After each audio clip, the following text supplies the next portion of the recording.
السلام علیکم سامعین، 25 شوال المکرم کی تاریخ شروع ہو چکی ہے۔ 14 اپریل ہے۔ خبر کا عنوان ہے ویدانتا پاور پلانٹ میں 9 لوگوں کی موت، 30-40 جھلس گئے ہیں اور 12 کی حالت ان میں نازک ہے۔ خبر سنی تفصیل سے۔ ریاست چھتیس گڑھ کے ویدانتا پاور پلانٹ میں بوائلر پھٹنے سے 9 کی موت ہو گئی ہے۔ وہاں ضلع ہے سکتی میں ہے ویدانتا پاور پلانٹ۔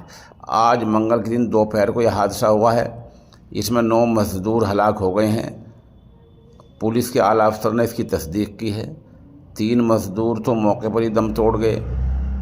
18 زخمیوں کو رائے گڑھ کے ہسپتال لے جایا گیا، جہاں 6 مزدور زخموں کی تاب نہ لاتے ہوئے دم توڑ گئے اور 12 کی حالت ان میں نازک ہے۔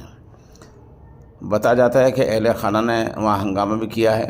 بہرحال وہاں کی سرکار نے کہا کہ جو لوگ قصوروار ہیں ان کو بخشا نہیں جائے گا اور متاثرین کو معاوضہ دیا جائے گا۔